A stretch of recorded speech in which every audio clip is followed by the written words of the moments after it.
Hey singles, welcome to drama series Tamil. இன்னைக்கு நம்ம பார்க்க போறது ப்ரோ போனோல எபிசோட் நம்பர் 7 தமிழ்ல பார்க்க போறோம். லாஸ்ட் எபிசோட்ல நம்ம ஹீரோயினுக்கு ஏதோ ஒரு விஷயம் ஸ்ட்ரைக் ஆகி ஹீரோ கிட்ட வந்து நீ இன்னசென்ட், நீ எந்த தப்புமே பண்ணல அப்படின்றாங்க. ஹீரோவும் என்ன சொல்றேன்னு கேட்டோடனே நானாவுக்கு என்னடா நடக்குதுங்க அப்படின்ற மாதிரி இருக்கு. அதனால நீ ஏதாச்சும் தப்பு பண்ணியா என்ன, எங்களுக்கு தெரியாம ஏதாவது பண்ணியா அப்படின்னு கேட்க ஹீரோவுக்கு ஐயோ இதுங்க முன்னாடி வச்சு இவ உண்மையை உளறிட போறா அப்படின்னு பதட்டத்துல இல்ல மெடிக்கல் செக்கப்போட ரிப்போர்ட் வந்திருக்கல, அந்த ரிப்போர்ட்ல எனக்கு இது பிரச்சனையும் இல்ல அப்படின்றதுதான் அவ சந்தோஷமா சொல்றா. ஏன்னா எனக்கு இதுக்கு முன்னாடி குடல் பிரச்சனை இருந்துச்சு அப்படின்னா அவ தப்பா நினைச்சிட்டு இருந்தா, அவ்வளவுதான், மத்தபடி எதுவும் கிடையாது. இப்ப நானும் ஹீரோயினும் தனியா போய் பேசிட்டுமா அப்படின்னு அங்க இருந்து கூட்டிட்டு தனியா பேசுறதுக்காக போயிடுறாங்க. இது செம ஃபன்னா இருக்கு. அதே நேரத்துல இந்த பக்கம் ஜூன் கிட்ட அவங்க அப்பா ஹீரோவோட டீமை கலைச்சிரு அப்படின்றாங்க.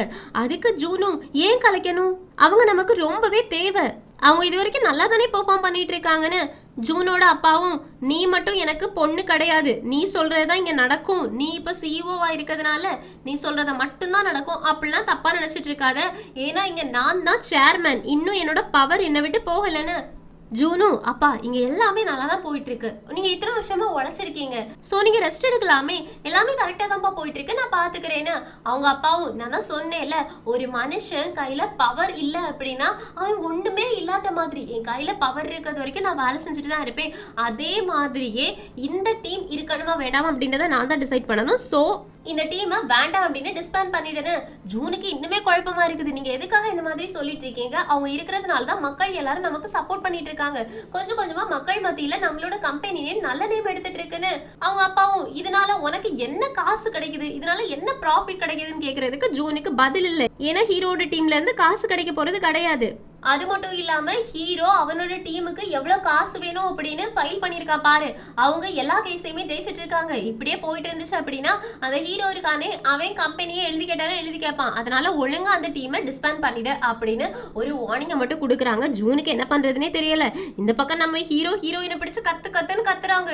ஏய் உனக்கு எவ்வளவு தைரியம், எல்லாரும் முன்னாடியும் மைக் போட்டு சொல்லேன் இவன் ஆப்பிள் பாக்ஸ்ல காசு வச்சு வாங்கினா அதனாலதான் நான் இவன் இன்னசென்ட் அப்படின்னு கத்தி சொன்னேன்னு, லூஸ் மாதிரி பண்ணிட்டு இருக்க, எதுக்காக எல்லாரும் முன்னாடி அப்படி கத்துன அப்படின்னு கேட்க ஹீரோயினும் ஏய் உனக்கு புரியுதா புரியலையான்னு எனக்கு தெரியல, நீ அந்த ஆப்பிள் பாக்ஸ வாங்கவே இல்ல, நீ இன்னசென்ட்.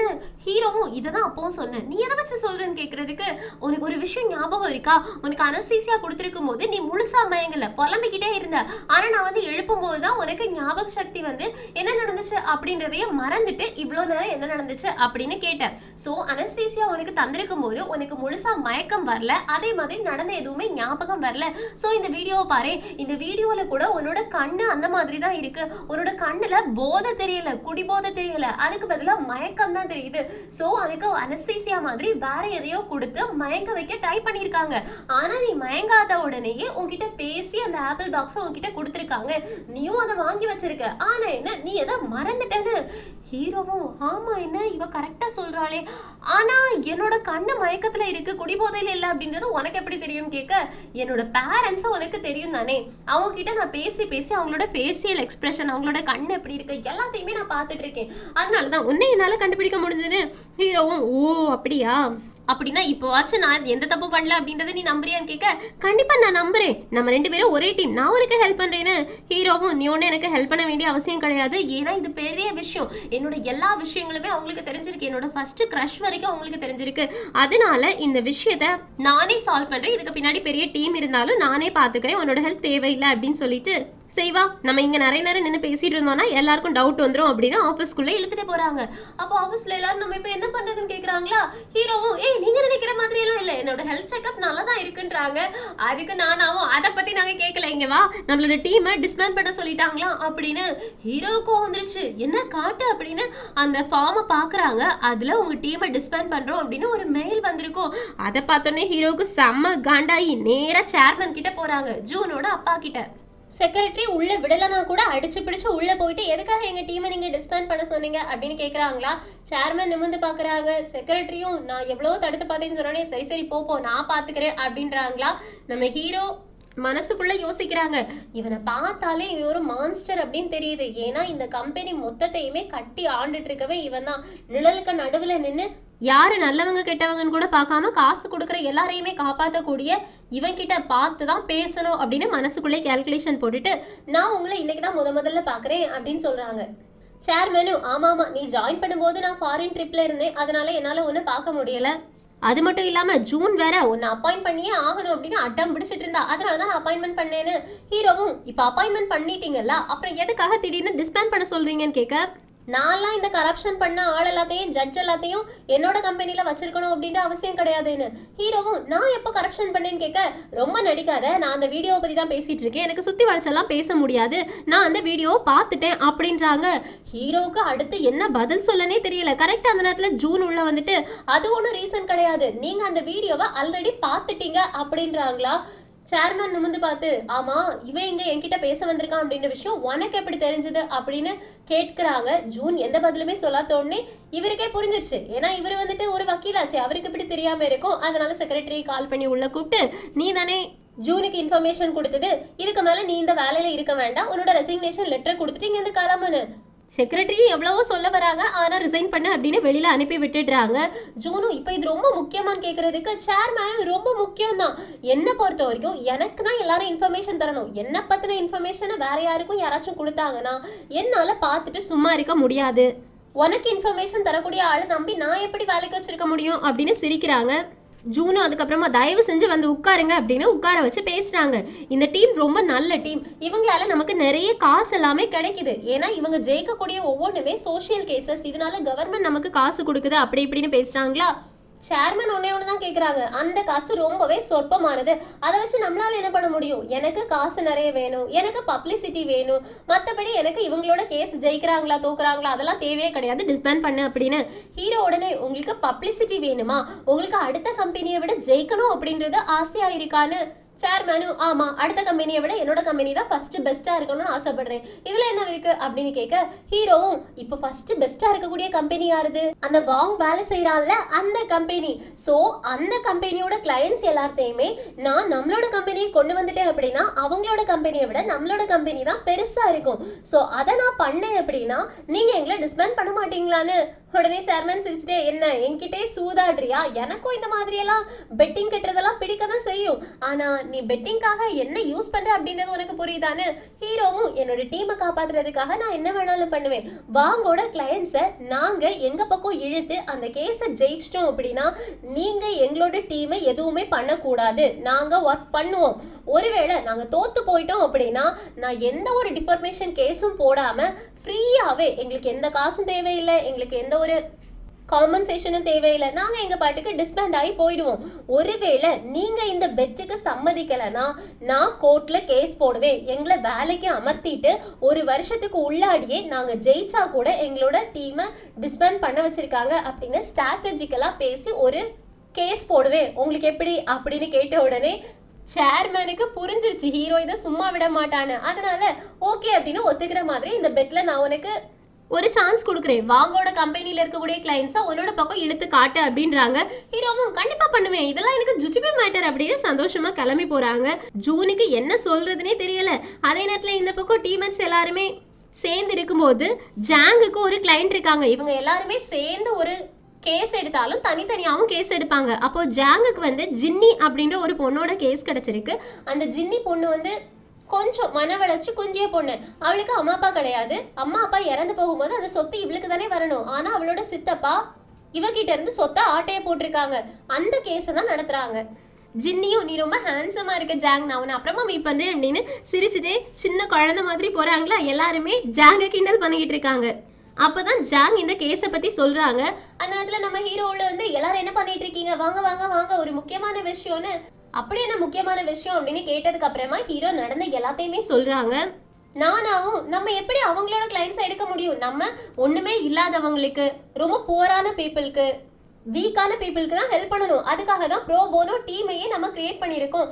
அதை விட்டுட்டு நீ இப்போ வந்து வாங்கோட கிளைண்ட்ஸை நம்ம பக்கம் இழுக்கணும்னு நினைச்சேன்னா எப்படி, ஏன்னா அவங்க ரொம்ப வெல்த்தியா பணக்காரவங்களெல்லாம் இருப்பாங்க, அதை நம்மளால அக்செப்ட் பண்ண முடியாதுன்னு. இதை கேட்குற ஹுவாங்குக்கு ரொம்ப கோவம் வந்துருச்சு. ஏய் நீ என்ன பேசிட்டு இருக்க, இப்போ நமக்கு நம்மளே வீக்கான பொசிஷனில் தான் இருந்துட்டு இருக்கோம், ஏன்னா நம்ம மட்டும் அந்த கேஸை எடுக்கல அப்படின்னா நமக்கே வேலை இருக்காது, வேலை இல்லாமல் நீ யாருக்கு போயிட்டு வாதாடுவ, யாருக்கு ஹெல்ப் பண்ணுவ அப்படின்னு கேட்க நான் அவருக்கு என்ன சொல்றதுனே தெரியல. அந்த நேரத்தில் கரெக்டாக ஒரு ஃபோன் வருது. பி அப்படின்றவங்க ஃபோன் பண்ணி கான்ஃபரன்ஸ் ரூமுக்கு கூப்பிடுறாங்க. ஹீரோ டீமர்ஸ் எல்லாருமே போயிட்டு என்ன விஷயம்னு கேட்கறதுக்கு பி சொல்றாங்க, நீ சேர்மேன் கிட்டேயே போயிட்டு பெட் கட்டினியாமே, அந்த பெட்ல நீ ஜெயிக்கிறதுக்காக உனக்கு ஒரு சான்ஸ் கொடுக்குறேன். வாங்கோட கிளைண்ட் ஒருத்தவங்க வாங் கிட்ட இந்த கேஸை கொடுக்கவா இல்லைன்னா நம்ம கம்பெனிக்கு ஒரு இந்த கேஸை கொடுக்கவா அப்படின்னு கன்ஃபியூஸ்டு ஸ்டேட்ல இருக்காங்களாம். ஸோ ரெண்டு டீமையுமே கூப்பிட்டு பேசி ஒரு ஆளுக்கு இந்த கேஸை கொடுக்க போறாங்க. ஸோ இந்த கேஸை நீங்க மட்டும் எடுத்துட்டீங்க அப்படின்னா இந்த பெட்ல ஜெயிச்ச மாதிரி தான் அப்படின்றாங்களா. ஹீரோவுக்கு டவுட், ஆமா இந்த விஷயத்துல நீ எதுக்காக எனக்கு ஹெல்ப் பண்ற, இது சரியில்லையே, அப்படி யார் அந்த கிளைண்ட் அப்படின்னு கேட்டுட்டு இருக்கும்போது உள்ள கிளைண்ட் வராங்க. யாருன்னு பார்த்தா ஒரு பெரிய செலிபிரிட்டி, பிளாக் பிங்க் அந்த மாதிரிலாம் இருக்காங்கல்ல, அந்த மாதிரி ஒரு கேபாப் டீமோட சோலோ ஆர்டிஸ்ட் எலிசா அப்படின்றவங்க ஈகே என்டர்டைன்மெண்ட்ல வேலை பார்க்குறாங்க. அவங்க வந்த உடனே ஆஃபீஸில் இருக்க எல்லாருமே இவங்க கொரியன் ஸ்வீட் ஆர்ட் ஆச்சே, இவங்களா அப்படின்ற மாதிரி பார்த்துட்டு இருக்காங்க. உள்ள கதவை திறந்து வந்தோடனே ஹுவாங்கும் கொரியன் ஸ்வீட் ஆர்ட் எலிசாவா அப்படின்ற மாதிரி எலிசா மேலேயே போய் விழுற மாதிரி பண்ணிடுறாங்களா. நம்ம ஹீரோயின் தடுத்து நிறுத்திட்டு இவன் உங்களோட மிகப்பெரிய ஃபேன் அதனால தான் அப்படின்றாங்க. எலிசாவும் நான் லேட்டாக வந்துட்டேனான்னு கேட்கறதுக்கு இல்லை கரெக்டான டைமில் தான் வந்திருக்கீங்க. சரி இந்த கேஸை யார் வாதாட போகிறாங்க அப்படின்னு கேட்டுட்டு ஒரு லேடி பேசுறாங்க.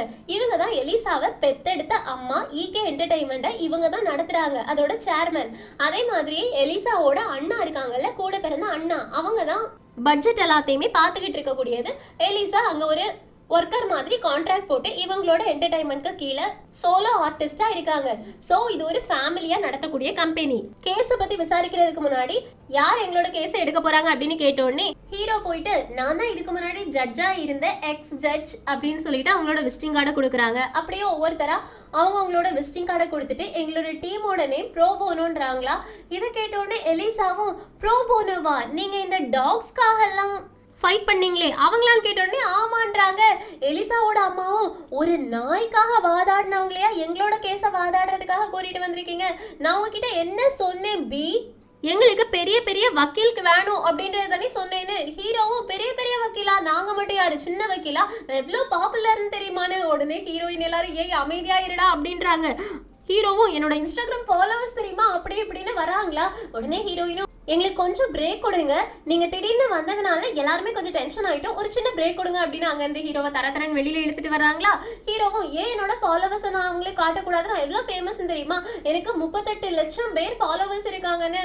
ஹுவாங்கும் டே உனக்கு 38 லட்சம் தான், அவளுக்கு 2 மில்லியன் ஃபாலோவர்ஸ் இருக்காங்க அப்படின்னு ஃபாலோவர்ஸை எடுத்து காமிச்சோடனே ஹீரோவும் ஓ அவ அவ்வளோ பெரிய ஆளான்னு கேட்க, என்ன உனக்கு தெரியாதா கொரியனோட ஸ்வீட் ஹார்ட்டே அவ தான், அவ எவ்வளோ பெரிய கேபாப் ஐடல்னு உனக்கு தெரியுமான்னு.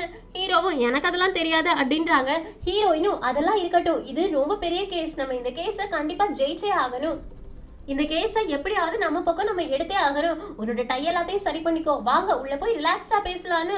ஹீரோவும் இவங்க எல்லாரும் தான் இன்னைக்கு காலையில வீக்கானவங்களோட கேஸை தான் நம்ம எடுக்கணும், நம்ம எல்லாருமே சோஷியல் ரெஸ்பான்சிபிளா இருக்கணும் அப்படின்னாங்க. இப்ப மட்டும் என்ன பணக்காரங்களோட கேஸை எடுக்கலான்னு போறாங்க, இந்த டீமை புரிஞ்சுக்கவே முடியலப்பா அப்படின்னு புலம்பிக்கிட்டே உள்ள போய் உட்கார்ந்தாச்சு. அப்பதான் ஒரு வீடியோவை போட்டு காமிக்கிறாங்க. ஆக்சுவலி எலிசா இருக்காங்கல்ல, எலிசாவோட ஃபேன்ஸ் 3 பேர் சும்மா எலிசாவை தொந்தரவு பண்ணிட்டே இருந்திருக்காங்க. இதனால எலிசாவுக்கு கோவம் வந்து என்ன வீடியோ எடுக்காதீங்க, அப்படி பண்ணாதீங்க இப்படி பண்ணாதீங்கன்னு கேமராவை வாங்கி கீழே போட்டு உடச்சிருந்திருப்பாங்க. இந்த வீடியோவை பார்த்தோன்னே ஹுவாங் நானா எல்லாருக்குமே ஷாக்கு. நானா வேற எப்போ எலிசாவை பார்த்தவங்களோ அப்பத்துலேருந்தே ரொம்ப ஷையா இருந்த மாதிரி பின்னாடி போய் ஒழிஞ்சிட்டு அமைதியாக தான் இருந்துக்கிட்டே இருக்காங்க. எதனால அப்படின்றது தெரியல.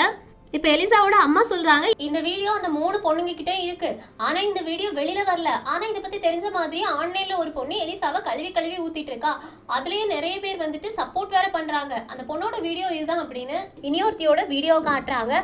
அதுல ஒருத்தி உட்கார்ந்து எலிசாவை கேவலமா கழுவி ஊத்திட்டு இருக்கா. இவள சைபர் அப்படின்னு நான் சொல்றேன். ஸோ சைபர் வந்துட்டு ரொம்ப கேவலமா எலிசாவை பத்தி பேசிட்டு இருக்காங்களா. இது எல்லாத்தையும் கேட்ட உடனே ஹீரோ எல்லாருக்குமே கோவம் வருது. என்ன இருந்தாலும் ஒரு பொண்ணை பற்றி இந்த மாதிரி கேவலமாக பேசக்கூடாது, அவள் ஒரு செலிப்ரிட்டியாக இருக்கலாம், ஆனால் இந்த மாதிரி பேசக்கூடாது அப்படின்ற மாதிரி சொல்லி முடிக்கிறாங்க. சரி இந்த கேஸில் என்ன விஷயம் அப்படின்னு கேட்கும்போது எலிசாவோட அம்மா சொல்றாங்க, அந்த 3 பொண்ணுங்க இருக்காங்கல்ல, எலிசா வந்துட்டு ஒரு பொண்ணோட கேமரா உடைச்சால, அப்போ 3 பொண்ணுங்க இருந்தாங்க. அந்த 3 பொண்ணுங்களோட பேரண்ட்ஸ் வந்துட்டு எங்க பொண்ணுங்க கிட்ட எலிசா நடந்துக்கிட்டதுனால அந்த பொண்ணுங்களுக்கு சோஷியலா ரொம்பவே பயம் வந்துருச்சு. அந்த பொண்ணுங்களோட மென்டல் ஸ்டெபிலிட்டியை இம்ப்ரூவ் பண்றதுக்காக எலிசா மன்னிப்பு கேட்கறது மட்டும் இல்லாம பணம் நிறைய கொடுக்கணும் அப்படின்னு கேட்கறாங்க. ஸோ அவங்க போட்ட கேஸுக்கு ஆப்போசிட்டா நம்ம கேஸ் ஃபைல் பண்ணணும், இதுதான் கேஸ், வேற எதுவும் கிடையாது அப்படின்றாங்க. ஹீரோவும் சரி, இந்த வீடியோவை எடுத்தது கண்டிப்பா அந்த 3 பொண்ணுங்களா இருக்காது. ஏன்னா ரொம்ப தள்ளி இருந்து கிளியரா இங்க என்ன நடக்குது அப்படின்ற சீனை யாரோ ஒரு ஆள் வீடியோ எடுத்திருக்காங்க. அது யாரு அப்படின்னு கேட்டோடனே டாக்ஸி டிரைவர் அப்படின்றாங்க. டாக்ஸி டிரைவரை அது ராத்திரியா பகலா எந்த நேரத்துல உள்ள விட்டீங்க அப்படின்னு கேட்டோடனே 3 மணி, காலையில 3 மணிக்கு இந்த 3 பிள்ளைங்களும் வந்து எலிசாவை பார்க்கணும் அப்படின்னு வெயிட் பண்ணிட்டு இருந்திருக்காங்க. அதுலயே அந்த டாக்ஸி டிரைவர் ஒரு பொண்ணு, அவளோட கையில இந்த பொண்ணுங்க வந்துட்டு ஒரு மொபைலை கொடுத்து நடக்கிற எல்லாத்தையுமே வீடியோவா ரெக்கார்ட் பண்ண சொல்லியிருக்காங்க. இந்த மாதிரி ஒரு விஷயம் நடக்கும்ன்றத அந்த பொண்ணுங்களும் எதிர்பார்க்கல, எலிசாவும் எதிர்பார்க்கல. அந்த டாக்ஸி டிரைவர் வீடியோவா எடுத்துட்டாங்க. அந்த வீடியோ தான் இப்போ எங்ககிட்ட அவங்களோட ஃபேமிலி மெம்பர்ஸ் காமிச்சு மிரட்டிட்டு இருக்காங்க. இதுதான் பிரச்சனை அப்படின்றாங்க. ஹீரோவும் ஓ அப்படியா அப்படின்னு எல்லாத்தையுமே அனலைஸ் பண்ணிக்கிறாங்க. ஏன்னா அடுத்த மீட்டிங்ல இதுக்கான சொல்யூஷனை ஹீரோட டீம் கொடுத்தாகணும். இப்போ ஹீரோ வந்துட்டு எலிசாவோட கீச்சைனை நோட் பண்றாங்க. அதுல போனீஸ் அப்படின்னு நேம் இருக்கும். இப்போ ஹீரோட டீம் மொத்தமாக சேர்ந்து சாப்பிட்றதுக்காக போய் உட்காந்துருக்காங்களா. அப்போ ஹீரோ சொல்கிறாங்க, இந்த கேஸை நம்ம ஜெயிக்கக்கூடாது அப்படின்றதுக்காகவே இந்த கேஸை நம்மக்கிட்ட தந்த மாதிரி இருக்கு, அதனால நம்ம இந்த கேஸை எடுக்க வேண்டான்னு. ஹுவாங்கும் ஆமாம் நம்ம இந்த கேஸை எடுக்க வேண்டாம்னு சொல்கிறாங்க. ஆனால் ஹீரோயினும் நானாவும் இல்லை நம்ம எடுத்தே ஆகணும் அப்படின்ற மாதிரி சண்டை போட்டுட்டு இருக்காங்க. அப்போ ஹீரோ இல்லை, இந்த கேஸில் நமக்கு வின் கிடைக்கவே கிடைக்காது, நம்ம வின் பண்ணல அப்படின்னா நமக்கு இந்த வேலை இருக்காது, நம்மளோட டீமை தூக்கி எரிஞ்சிருவாங்க, அதனால இந்த கேஸை நம்ம எடுக்க வேண்டாம்னு சொன்ன உடனே நானாவுக்கு ரொம்ப கோவம் வந்துடும். நீ என்ன பேசிட்டு இருக்க அப்படின்றது உனக்கு தெரியுதா? ஒரு பொண்ணை அவ பண்ணாத தப்புக்காக ஒரு வீடியோ வச்சு மிரட்டிட்டு இருக்காங்க. அவ அந்த நேரத்துல எந்த மாதிரி சிச்சுவேஷன்ல இருந்தா, எதுக்காக அந்த கேமராவை போட்டு உடைச்சா, அந்த 3 பொண்ணுங்களும் எலிசா கிட்ட எந்த மாதிரி நடந்துக்கிட்டாங்க எதுவுமே தெரியாம நீ எப்படி இந்த மாதிரி பேசலாம்? ஒரு வீடியோ மட்டும் வச்சுட்டு அந்த பொண்ணு அப்படிதான் அப்படின்றத உன்னால எப்படி ஜட்ஜ் பண்ண முடியுது? இந்த கேஸ்ல நம்ம தோத்து போவோம், அவ பக்கம் நியாயம் இருக்காது எப்படின்னு உன்னால எப்படி சொல்ல முடியுது அப்படின்னு பயங்கரமா கொஸ்டின் மேல கொஸ்டின் கேட்க ஹீரோவுக்கு காண்டாயி, எனக்கு தெரியும் அந்த ஃபீல் எப்படி இருக்கும் அப்படின்றது எனக்கு தெரியும். ஏன்னா நான் இந்த இடத்துல வேலைக்கு வந்ததுமே ஒரு வீடியோவால தான். நான் ஒரு ஆள்கிட்ட இருந்து காசு வாங்கிட்டேன் அப்படின்னு ஒரு வீடியோவை காமிச்சு அந்த வீடியோ வெளியில பரவிடக்கூடாது அப்படின்றதுக்காக தான் நான் இந்த வேலைக்கே வந்தேன், நான் இந்த வேலையில சின்சியரா தான் இருக்கேன் அப்படின்னு சொல்றாங்களா. எல்லாருக்கும் ஷாக்கு, என்ன இவன் பணத்தை வாங்கினவனா அப்படின்ற மாதிரி யோசிச்சுட்டு இருக்காங்க. அதுக்கப்புறமா உட்காந்து எல்லாத்தையும் எக்ஸ்பிளைன் பண்றாங்க. எக்ஸ்பிளைன் பண்ணதுக்கு அப்புறமா நானா கேட்குறாங்க, அப்படின்னா என்ன சொல்ல வர ஹீரோயின்? ஹீரோக்கு வந்துட்டு அந்த டப்பாவை வாங்கும்போது அவனுக்கு சுயநினைவே இல்லைன்னு சொல்ல வரியான்னு. ஹீரோயினும் ஆமான்னு சொல்றாங்க. அப்படின்னா இது ஃபர்ஸ்டே உனக்கு தெரியுமான்னு கேட்கும்போது ஆமா, இந்த வீடியோவை பத்தி எனக்கு ஃபர்ஸ்ட் டைம் வேலைக்கு சேர்ந்தப்போ தெரியாது, ஆனா இடையில தெரிஞ்சு வந்துருச்சு, ஆனா உங்ககிட்ட இருந்து மறைச்சது தப்புதான், சாரி அப்படின்றாங்க. சரி நாங்க எல்லாரும் பேசி ஒரு முடிவுக்கு வரோன்னு சொன்னோடனே ஹீரோவும் பேசி ஒரு முடிவுக்கு வரீங்களா, சரி நான் அப்ப தள்ளி போய் நிக்கிறேன் அப்படின்னு தள்ளி போறாங்களா. எல்லாரும் ஹீரோயினை பாக்குறாங்க, நானும் போகணுமா, சரி போறேன் அப்படின்னு எழுந்திரிச்சு போயிடுறாங்க. மீதி இருக்கவங்க எல்லாருமே இந்த விஷயத்த என்ன பண்ணலாம், ஹீரோவை நம்ம நம்பி நம்மளோட கேஸை வாதாடுறதுக்காக வைக்கலாமா, இல்லைன்னா இவனை பத்தி கம்ப்ளைண்ட் பண்ணலாமா, என்ன பண்ணலாம் அப்படின்றத முடிவெடுக்கலான்னு பேச ஆரம்பிக்கிறாங்க. அந்த பக்கம் ஹீரோயின் ஹீரோ கிட்ட போயிட்டு, எதுக்கா நீ அவங்க கிட்ட உண்மையை சொன்ன, அவங்க எல்லாரும் என்ன நினைப்பாங்கன்னு. ஹீரோவும் இதை தவிர எனக்கு வேற வழி தெரியல, இந்த கேஸை எடுத்தோம் அப்படின்னா இதோட டீப் வரைக்கும் உள்ள போகணும் அப்படின்னா இந்த வீடியோ பொய்யாதான் இருக்க சான்ஸ் இருக்கு அப்படின்னு கண்மூடித்தனமா நம்பாம அதுக்குள்ள வேற ஏதாவது விஷயம் இருக்குமா அப்படின்றது எல்லாத்தையும் அவங்க அனலைஸ் பண்ணணும். அதுக்காக நான் என்னோட விஷயத்தை உடைச்சுதான் ஆகணும் அப்படின்றாங்க. அது மட்டும் இல்லாம நம்ம எல்லாருமே ஒரே டீம் தானே, அப்படின்னா அவங்களுக்கு என்னை பத்தி தெரிய வேண்டாமான்னு ஹீரோயினும் நீ சொல்றதும் கரெக்ட் தான் அப்படின்னு சொல்லிட்டு இருந்த உடனே நானா கூப்பிடுறாங்க. சரின்னு அப்படின்னு நானா கிட்ட போய் உட்கார்ந்தாச்சு. நானாவும் நாங்க எல்லாரும் பேசி ஒரு முடிவுக்கு வந்திருக்கோம். என்னதான் இருந்தாலும் இந்த ஹீரோ இருக்கானே வெளிப்படையா காசு வாங்குற அளவுக்கு இவன் ஒன்றும் முட்டாள் கிடையாது. ஏன்னா இவன் காசு வாங்குறதா இருந்தா மறைச்சுதான் வாங்குவான். அது மட்டும் இல்லாமல் இவ்வளோ நாள் இவன் நம்ம கூட இருந்திருக்கான். அதெல்லாம் பார்க்கும்போது எங்களுக்கு இவன் மேலே நம்பிக்கை இருக்குன்னு ஒவ்வொரு ஆளுமே எங்களுக்கு இவன் மேலே நம்பிக்கை இருக்கு, ஆனால் நாங்கள் ஒரு கண்ணு உன் மேலே வச்சுட்டே இருப்போம் அப்படின்னு ஹீரோ கிட்ட சொல்ல ஹீரோக்கு சந்தோஷமாயிடுச்சு. பரவாயில்ல இவங்க எல்லாரும் நம்மளை நம்புறாங்களேன்னு. இப்போ அடுத்த நாள் காலையில் ஆஃபீஸ்க்கு போகும்போது ஜூன் வந்து எல்லாரும் மீட்டிங்க்கு ரெடி ஆகுங்கன்னு. என்ன மீட்டிங்னு கேட்டால் நீங்கள் எலிசாவை பார்த்தீங்கல்ல, ஸோ எலிசாவை அடுத்த மீட்டிங்ல கேஸுக்கு என்ன பண்ண போறீங்க அப்படின்றத சொல்லணும். ஆப்போசிட்ல வாங்கமே வந்து பிட்ச் பண்ணுவாங்க. அதாவது அவங்க ஒரு சொல்யூஷன் கொடுப்பாங்க, நீங்க ஒரு சொல்யூஷன் கொடுக்கணும். இதுல எது அவங்களுக்கு பிடிச்சிருக்கோ அவங்கள சூஸ் பண்ணுவாங்க. அதுக்காக ரெடியாக வாங்க அப்படின்னு ட்ரெஸ் எல்லாம் எடுத்து கொடுக்குறாங்க ஹீரோ கிட்ட. உனக்கு நான் ட்ரெஸ் எடுத்து தானே, சரி இந்த மீட்டிங்ல எல்லாருமே இருந்தாகணுமான்னு கேட்க ஹீரோவும் ஆமா அவங்க எல்லாருமே என்னோட டீம் எல்லாருமே இருந்தாகணும் அப்படின்றாங்களா. ஸோ இவங்களுக்குள்ள ஒரு டீம் கோஆர்டினேஷன் வந்துருச்சு அப்படின்றது நல்லாவே தெரிஞ்சிருச்சு. ஒருத்தர் நல்லா நம்ப ஆரம்பிச்சிட்டாங்க. இங்கே கட் பண்ணால் எலிசாவோட அம்மா எலிசா எல்லாருமே சேர்ந்து உட்காந்து மீட்டிங்கில் உட்காந்தாச்சு. வாங் தான் ஃபஸ்ட்டு அவங்க என்னென்ன சொல்யூஷன் கொண்டு வந்திருக்காங்களோ அது எல்லாத்தையுமே சொல்லிட்டு இருக்காங்க. ஃபஸ்ட்டு என்ன சொல்கிறாங்கன்னா, நம்ம ஒன்று பண்ணலாம். அந்த 3 ஸ்டூடெண்ட்ஸுமே கேட்கக்கூடிய காசை கொடுத்து அதுக்கு மேலே கூட காசை கொடுத்து அவங்க 3 பேர்கிட்டே இருக்கக்கூடிய வீடியோவை நம்ம வாங்கிடலாம் அப்படின்னு. எலிசாவோட அம்மாவும் நம்ம அந்த வீடியோ வாங்கினா கூட அவங்க கிட்ட ஒரு காப்பி இருந்து அதுக்கப்புறமா அது ஸ்ப்ரெட் ஆச்சுன்னா என்ன பண்ணுறதுன்னு கேட்குறதுக்கு அதுக்காக தான் நம்ம ஒரு அக்ரிமெண்ட்டே போடுவோம். காசு கொடுக்கும்போதே இந்த வீடியோ வெளியில் வந்துச்சு அப்படின்னா உங்களை நாங்கள் கோர்ட் கேஸ்ன்னு இழுத்துருவோம் அப்படின்னு ஒரு அக்ரிமெண்ட் போட்டுக்கலாம் அப்படின்றாங்களா. இதை கேட்ட உடனே கிம் சொல்கிறாங்க, எலிசாவோட அண்ணா கிம் சொல்கிறாங்க, அதுக்கு நிறைய காசு தேவைப்படும், நம்ம நிறைய காசு கொடுக்க முடியாதுன்னு. எலிசாவோட அம்மாவும் சும்மா இருடா, அவனோட தங்கச்சி, நம்மளோட கம்பெனி ஆர்டிஸ்ட் மட்டும் கிடையாது, நம்ம எப்படியாச்சும் ஃபஸ்ட்டு இதுலேருந்து வெளியில் வரணும், இதுக்கு இதுதான் கரெக்டான சொல்யூஷன் எனக்கு தோணுது அப்படின்னு பேசிக்கிட்டே, ஆமாம் ஹீரோட டீம் எங்க அப்படின்னு கேட்டுட்டு இருக்கும்போது ஹீரோட டீம் செம்ம கெத்தா நடந்து வராங்க. எல்லாருமே கோட் சூட் எல்லாம் போட்டு வராங்க, வி ஷேப்ல வேற நடந்து வராங்க. ஹீரோ தான் அதுக்கு தலைமை தாங்கிறது. அதை பார்த்தோன்னே இவன் எதுக்காக இவ்வளோ மேக் ஓவர்ல வந்திருக்கான் அப்படின்னு உள்ள வந்தோடனே கிண்டல் பண்றாங்களா. ஹீரோயின் சொல்றாங்க, ஏன்னா நாங்க எல்லாருமே வக்கீல் அப்படின்றதுனால எங்களோட ஆர்மரை ஃபர்ஸ்ட் காட்டணும்னு நினைக்கிறோம், அதனால தானே எலிசாவுக்கு இவங்களோட டீமை ரொம்ப பிடிச்சிருக்கும், அதனால சூப்பர் அப்படின்னு சொல்லிட்டு கையெல்லாம் காமிக்கிறாங்க. இப்போ மறுபடியும் அந்த வீடியோவை போட்டு காமிச்சு இதில் ஏதாச்சும் உங்களுக்கு வித்தியாசமாக தெரியுதா, இதை வச்சு ஏதாவது பண்ண முடியுமா அப்படின்னு கேட்கும்போது ஹீரோ ஒரு விஷயத்த சொல்கிறாங்க. அந்த டாக்ஸி டிரைவர் இருக்காங்களே அவங்க கூட எலிசாவோட ஃபேனாக இருக்கலாம், ஸ்டாக்கராக கூட இருக்கலாம்னு. ஸ்டாக்கரா அது யாரு அப்படின்னு கேட்ட உடனே ஹீரோயின் சொல்றாங்க, உங்களுக்கு ஸ்டாக்கர்னா யாருன்னு தெரியாமலேவா இந்த கேஸை எடுக்க வந்திருக்கீங்க அப்படின்னு வாங்கோட டைமை கிண்டல் பண்ணிட்டு, ஸ்டாக்கர் அப்படின்றது ஒரு ஃபேனை பத்தின இன்ஃபர்மேஷன் ஏதாவது கிடைக்குமா அப்படின்னு ஃபுல் டைம் ஃபாலோ பண்ணிக்கிட்டே இருக்கவங்கள தான் ஸ்டாக்கர்னு சொல்லுவாங்க. எலிசாவை அந்த மாதிரி ஃபாலோ பண்ற ஒருத்தவங்க நான் டாக்ஸி டிரைவர் அப்படின்ற மாதிரி வேஷம் போட்டு கூட டாக்ஸி டிரைவரா மாறி கூட வந்து பண்ணலாம். இந்த மாதிரி நிறைய சான்சஸ் இருக்கு. அது மட்டும் இல்லாமல் நாங்கள் விசாரித்த வரைக்கும் எங்களுக்கு தெரிய வந்தது என்ன அப்படின்னா, இந்த வீடியோ இருக்கே இதை எடுத்தது டாக்ஸி டிரைவர் அவரோட ஃபோன்லேருந்து தான் இந்த 3 பொண்ணுங்களுக்கும் அனுப்பி விட்டுருக்காங்க. ஸோ இந்த 3 பொண்ணுங்க கிட்ட மட்டும் பேசி உங்களுக்கு ஒன்றும் ஆக போகிறது கிடையாது, அந்த டாக்ஸி டிரைவர் கிட்ட ஆல்ரெடி அந்த வீடியோ இருக்குது அப்படின்றாங்க. உடனே எலிசாவோட அம்மாவும் வாங்கோட டீமை பார்த்து, இந்த இன்ஃபர்மேஷன்லாம் நீங்கள் எங்ககிட்ட சொல்லவே இல்லை அப்படின்னு சொல்ல வாங்குக்கு அவமானமாக போயிடுச்சு, நாங்கள் அந்த கோணத்தில் யோசிக்கவே இல்லை அப்படின்றாங்க. அப்போதான் கிம்முக்கு ஒரு மெசேஜ் வருது. உடனே கிம்மும் அந்த சேனலை போடுங்க அப்படின்னு அபியூஸ் பண்ணாங்கல்ல அந்த சைபர், அந்த பொண்ணோட சேனலை போடுறாங்களா. அந்த சேனல்ல ஆல்ரெடி இந்த வீடியோவை அப்லோட் பண்ணிட்டாங்க. உடனே எலிசாவோட அம்மாவுக்கு கோந்துச்சு, இந்த வீடியோ வெளியில எடுத்துடலாம், இது ஸ்ப்ரெட் ஆகாது அப்படின்னு நீங்க தானே சொன்னீங்க அப்படின்னு வாங்கிட்ட கேட்கறதுக்கு, ஆமா அந்த 3 பொண்ணுங்க கிட்டையும் வீடியோவை ஸ்ப்ரெட் பண்ணக்கூடாதுன்னு நாங்க சொன்னோம் அப்படின்னு சொல்லிட்டு இருக்கும்போது ஹீரோ சொல்றாங்க, அதான் நான் சொன்னேன் அந்த 3 பொண்ணுங்க கிட்ட மட்டும் கிடையாது, அந்த டாக்ஸி டிரைவர் கிட்டையுமே அந்த வீடியோ இருந்திருக்கு, அதனாலதான் அது ஆன்லைன்ல வந்திருக்குன்னு. உடனே வாங்க சொல்றாங்க, இதுக்கு ஒரே ஒரு வழிதான் இருக்கு. எலிசா வந்துட்டு மக்கள் முன்னாடி, நான் அந்த நேரத்தில் ரொம்ப டிப்ரெஷனில் இருந்தேன், ராத்திரி பகல்னு டான்ஸ் ஆடி ப்ராக்டிஸ் பண்ணதுனால எனக்கு ரொம்ப டிப்ரெஷன் போயிடுச்சு, ஸோ நான் என்ன பண்ணேன் அப்படின்னு தெரியாமல் பண்ணிட்டேன் அப்படின்ற மாதிரி சொல்லணும்னு எலிசா கேட்குறாங்க. நான் மக்கள் முன்னாடி அழுது மன்னிப்பு கேட்கணுமா, நான் பண்ணாத தப்புக்கு நான் மன்னிப்பு கேட்கணுமான்னு கேட்குறதுக்கு, ஆமாம் இதுதான் ஒரே சொல்யூஷன் அப்படின்னு வாங்க சொல்லிடுறாங்க. ஆனால் ஹீரோயின் இது மட்டும் பிரச்சனை கிடையாது, இனியொரு விஷயமும் இருக்குது, எங்களோட டீமில் செக்யூரிட்டி கேமராஸை சர்வே பண்ணுறதுக்குன்னு ஒரு ஆள் இருக்காங்க, அவங்க இனி ஒரு விஷயத்த கண்டுபிடிச்சிருக்காங்க அப்படின்னு ஒரு வீடியோவை ப்ளே பண்ணுறாங்க.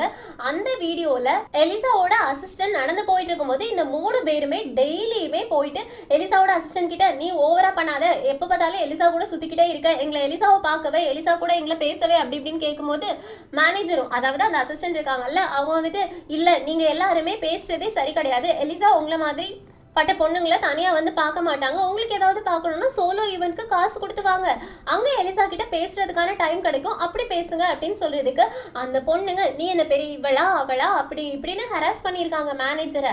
அந்த வீடியோவை காமிச்ச உடனேயே ஹீரோ கேட்குறாங்க, உங்களோட மேனேஜரை எலிசாவோட அசிஸ்டன்ட்டை வந்துட்டு ஹராஸ் பண்ணியிருக்காங்க அந்த பொண்ணுங்க, இந்த வீடியோ வச்சு அந்த பொண்ணுங்களை ஷட் பண்ணலாமே அப்படின்னு. வாங்குக்கு இந்த வீடியோ எங்கேருந்து இவங்களுக்கு கிடைச்சது, நமக்கு கிடைக்கலையே அப்படின்ற மாதிரி இருக்குது. அப்போ எலிசா சொல்கிறாங்க, இது மட்டும் பிரச்சனை கிடையாது, இதுக்கு பின்னாடி இனியொரு பிரச்சனையும் இருக்குது, நான் அந்த அப்பார்ட்மெண்ட்டில் 101 அந்த ரூமில் தான் தங்கிட்டு இருந்தேன், ஆனால் அந்த பொண்ணுங்க வரும்போது நான் 105 ரூம்லேருந்து வெளியில் வந்ததை அந்த பொண்ணுங்க பார்த்துட்டாங்க, ஆக்சுவலி அந்த ரூமில் இருந்தது என்னோட பாய் ஃப்ரெண்ட், அவன் கூட தான் நான் இருந்தேன் அப்படின்னு சொல்லிடுறாங்களா.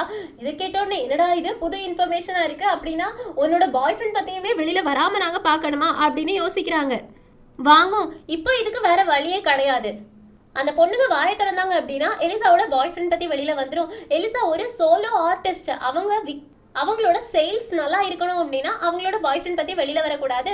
ஸோ எலிசா வந்துட்டு அந்த பொண்ணுங்க கிட்ட சாரி கேட்டு காசு கொடுக்குறதா கரெக்டாக இருக்கும்னு சொன்னோடனே நானாக்கு எங்கே இருந்து கோவம் வந்துச்சுன்னு தெரியாது, எழுந்திரிச்சு நின்று நீங்கள் எல்லாரும் என்ன பேசிக்கிட்டு இருக்கீங்க, எலிசா ஒரு பொண்ணு, பொருள் ஒன்றும் கிடையாது, அவளை வச்சு எல்லாரும் விற்பனை வாங்குறது சேல்ஸ் ஆகுறது இதை மட்டும் பேசிட்டு இருக்கீங்க, அவள் ஒரு ஹியூமன் பீயிங், அவளுக்கும் எமோஷன் இருக்கு, அது மட்டும் இல்லாமல் அவளோட மேனேஜரை ஹராஸ் பண்ணவங்கள நீங்கள் சும்மா விட்டுருக்கீங்க, அந்த மேனேஜர் எலிசாவுக்கு ஒரு அக்கா மாதிரி தெரியுமா அது உங்களுக்கு, அந்த டைமே அந்த பொண்ணுங்களை நீங்கள் ஏதாவது பண்ணியிருந்தீங்க அப்படின்னா இந்த மாதிரி விஷயம் நடந்திருக்காது அப்படி இப்படின்னு எலிசாவுக்கு சாதகமாக பேசுகிறாங்களா.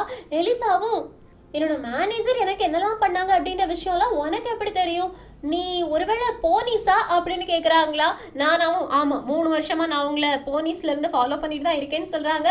அப்போ தான் தெரிய வருது போலீஸ் அப்படின்றது எலிசாவோட ஃபேண்டமோட நேம், அதில் நானாவும் ஒரு மெம்பர், அதனால தான் நானா அவங்களோட ஐடலை பார்த்த உடனே ஷையாக இருக்குன்னு ஒளிஞ்சு நிற்கிறாங்க. ஆனால் எலிசாவுக்கு நானாவே எங்கேயோ பார்த்த மாதிரி இருக்கு, அதனால நீ என்னோட சோலோ ஈவென்ட்க்கு வந்திருக்கியா என்ன அப்படின்னு கேட்டு எனக்கு வந்து ஞாபகம் வந்துருச்சு, நீ அந்த கோலா அக்கா தானே அப்படின்றாங்களா.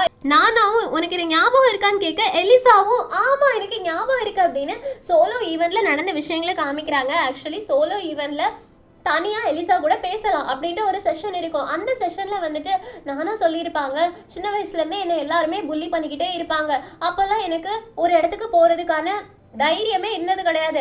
ஆனால் உங்களோட ஈவெண்ட்க்கு வந்ததுக்கு அப்புறமா நீங்கள் பாடக்கூடிய சாங்ஸ் எல்லாம் கேட்கும்போது எனக்கு வெளியே வரணும் அப்படின்னு ஆசையாக இருந்துச்சு. இதுதான் என்னோட ஃபஸ்ட்டாக சோஷியல் ஈவெண்ட்டுக்கு நான் வந்தது. என்ன மாதிரி இருக்கக்கூடிய சோஷியலி ரொம்ப வீக்காக இருப்பாங்கல்ல அவங்களுக்கெல்லாம் நான் ஹெல்ப் பண்ணணும்னு நினைக்கிறேன்னு உடனே எலிசாவும் நீ எனக்கு எவ்வளோ பெரிய விஷயத்த சொல்லியிருக்கேன்னு தெரியுமா, நீ அமேசிங், நீ இந்த மாதிரி தான் இருக்கணும், நான் உனக்கு பின்னாடி இருக்கேன், எல்லா போனீஸுமே எனக்கு ரொம்ப ரொம்ப முக்கியமானவங்க, நீ என்ன பண்ணணும்னு நினைக்கிறியோ பண்ணு, அடுத்த சைன் ஈவென்ட்க்கு நீ வந்த அப்படின்னா நீ ஏதாவது ஒன்று கண்டிப்பாக சாதிச்சுட்டு தான் வந்திருப்ப, நான் உனக்கு பின்னாடி இருக்கேன் அப்படின்னு ரொம்ப என்கரேஜ் பண்ணி பேசியிருந்திருப்பாங்க. அப்போதுலேருந்து எலிசாவுக்கு இவங்க ஞாபகம் இருந்திருக்கும். ஸோ இப்போ இவங்க 2 பேருமே கையை பிடிச்சிட்டு நான் உன்னை எவ்வளோ மிஸ் பண்ணேன் தெரியுமா அப்படின்னு எலிசா நானாவை ஹக் பண்ணிக்கிறாங்க. அப்போது இதுலேருந்தே எவ்வளோ தெரியுது, எலிசா வந்து அவங்களோட ஒவ்வொரு ஃபேன்ஸையுமே ரொம்ப ரொம்ப பார்த்து பத்திரமா நடத்துவாங்க அப்படின்றது. அப்படின்னா கண்டிப்பா அந்த 3 பொண்ணுகிட்டே எலிசா கோவப்பட்டு பேசிட்டு இருக்கவே மாட்டாங்க. அதுக்கு பின்னாடி ஏதாவது ஒரு ரீசன் இருக்கும் அப்படின்றத ஹீரோ வாங் எல்லாருமே புரிஞ்சுக்கிட்டாங்க. இப்போ இந்த கேஸ் யார்கிட்ட போகுது, கண்டிப்பா வாங் கிட்ட போறது கிடையாது. ஏன்னா எலிசாவுக்கு தான் ஹீரோட டீம் பிடிச்சிருக்கு, அதனால ஹீரோட டீம் ஜெயிச்சிட்டாங்க.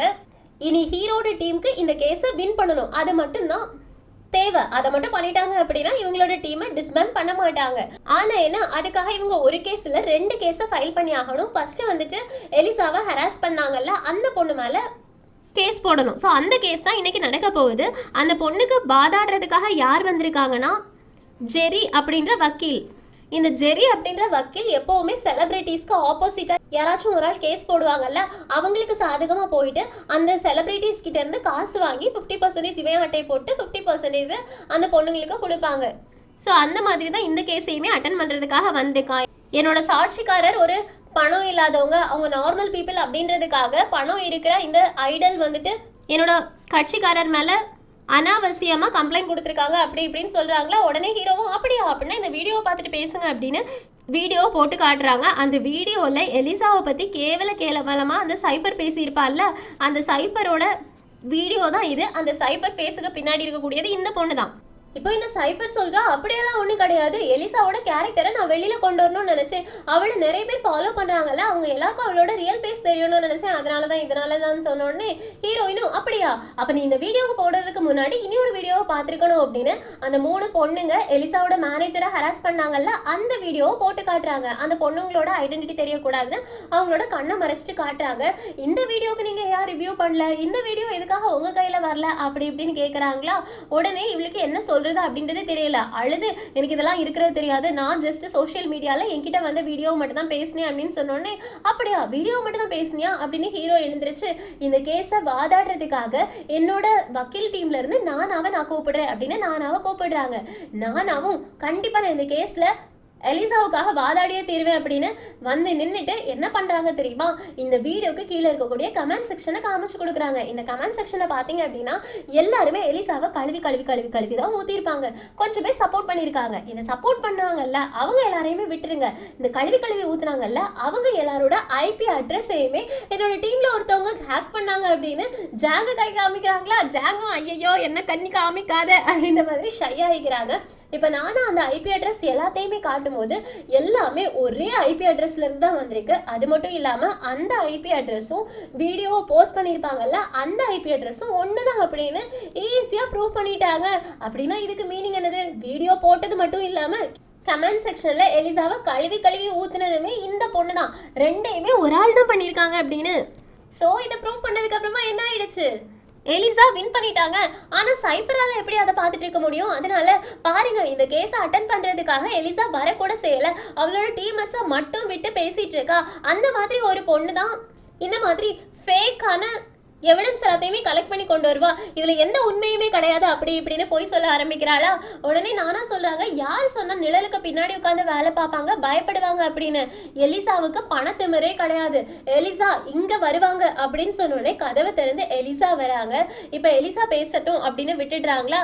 எலிசா நேரா சைபர் முன்னாடி போய் நின்றுட்டு ஃபர்ஸ்ட் அந்த 3 பொண்ணுங்கிட்டையுமே நான் நடந்துக்கிட்ட விதம் தப்பு தான், அதுக்கு நான் சாரி கேட்டுக்கிறேன். அதுக்கு வேற வேறு விஷயங்கள் இருக்கு, அதை நான் என்ன சொன்னாலுமே சரி பண்ண முடியாது, அதை விட்டுடுங்க. ஆனா இந்த சைபர் இருக்காளே இவ என்னை பத்தி எவ்வளோ கேவலமா கீழ்த்தனமா பேசிட்டு இருக்கா, அது எல்லாத்தையுமே என் கண்ணு முன்னாடி பேசல. இப்போ எலிசா ஓ முன்னாடி வந்து நிக்கிறேன். ஸோ இப்போ பேசு, ஆன்லைன்ல நீ வீடியோல என்னென்ன பேசினியோ அது எல்லாத்தையும் என் கண்ணு முன்னாடி உன்னால சொல்ல முடியுமான்னு கேட்குறாங்க. சைபரால எதுவுமே பேச முடியல, ஏன்னா அவ பேசினது எல்லாமே பொய். அது மட்டும் இல்லாம கமெண்ட் செக்ஷன் எல்லாத்தையும் அவ தான் மாடரேட் பண்ணக்கூடியது, அதனால அவ வந்துட்டு எதுவுமே சொல்ல முடியாம இருக்கா. ஸோ இந்த கேஸ்ல எல்லாருக்கும் தெரிஞ்சு போச்சு எலிசா மேல எந்த தப்புமே கிடையாது. ஸோ இந்த கேஸை பொறுத்த வரைக்கும் இந்த பொண்ணு எலிசாவை டீஃபேம் பண்றதுக்காக தான் இந்த வீடியோலாம் போட்டிருக்கா அப்படின்னு அந்த வீடியோவை ஆன்லைன்லேருந்து ரிமூவ் பண்ண சொல்லிட்டாங்க. அது மட்டும் இல்லாமல் எலிசாவை பற்றி தப்பா ஆர்டிக்கல் எழுதினவங்க எல்லாத்தையுமே ரிமூவ் பண்ண சொல்லிட்டாங்க. உண்மை என்ன அப்படின்றது தெரியாத வரைக்கும் யாருமே எலிசாவோட கேஸை பற்றி பேசக்கூடாது அப்படின்னு ஆர்டரும் போட்டுட்டாங்க. ஸோ எலிசாவுக்கு ரொம்ப சந்தோஷம். வெளியில் வரும்போது அவங்க அம்மா வராங்களா, எனக்கு ஒரு வேலை இருந்ததுனால என்னால் வர முடியலை, இந்த கேஸை நீ ஜெயிச்சதுனால எனக்கு ரொம்ப சந்தோஷம் அப்படின்னு ஹக் பண்ணிக்கிறாங்க, ஹாப்பியாக இருக்காங்க. அதே நேரத்தில் இந்த பக்கம் ஜெரி இருக்கான்ல, அவன் வந்து ஹீரோ கிட்ட நீ ரொம்ப ஜாலியாக இருக்காத, இந்த கேஸை நீ வின் பண்ணிட்ட அப்படின்னு தலைக்கு மேலே ஏறி குதிக்காத, உன்னால் அடுத்த கேஸை ஜெயிக்க முடியாது, ஏன்னா எலிசாவை மாட்டி விடுறது யார் தெரியுமா அப்படின்னு. ஹீரோவும் யாரு அப்படின்னு கேட்குறதுக்கு அவங்க அம்மா தான், எலிசாவோட அம்மா தான் எலிசாவோட பாய் ஃப்ரெண்டை பற்றின டீட்டெயில்ஸ் எல்லாத்தையுமே என்கிட்ட கொடுத்தது. எலிசாக்கு எதிரி வெளியில எங்கேயும் இல்லை, எலிசா கூடவே இருக்காங்க, அவங்க அம்மா தான் இந்த கேஸையே என்கிட்ட கொடுத்ததா அப்படின்னு சொல்லிட்டு போறாங்களா. இதை கேட்டோடனே ஹீரோக்கும் ஹீரோயினுக்கும் ஷாக்கிங்கா இருக்குது. என்ன, எலிசாவோட அம்மா தான் இந்த கேஸையே போட சொன்னதா அப்படின்னு. எங்க சிங்கடாது இந்த எபிசோட் முடியுது. ஸோ எலிசாவை டீஃபேம் பண்ணதுக்கான கேஸ் முடிஞ்சிருச்சு. இனி அடுத்தது எலிசா அந்த 3 பொண்ணுங்களையும் ஹராஸ் பண்ணாங்களா இல்லையா அப்படின்ற கேஸ் நடக்குமா, இல்லைன்னா காம்பன்சேஷன்ல போயிடுவாங்களா அப்படின்றது எல்லாத்தையுமே அடுத்தடுத்த எபிசோட் பார்த்து தெரிஞ்சுக்கலாம். ஸோ மிஸ் பண்ணாம அடுத்தடுத்த எபிசோட்காக வெயிட் பண்ணுங்க. இந்த எக்ஸ்பிளனேஷன் உங்களுக்கு பிடிச்சிருச்சுன்னா லைக் பண்ணுங்க, மறக்காம சேனலை சப்ஸ்கிரைப் பண்ணிடுங்க. And drama series Tamil channel பார்க்குற எல்லாருக்கும் happy new year. Thank you friends, bye bye.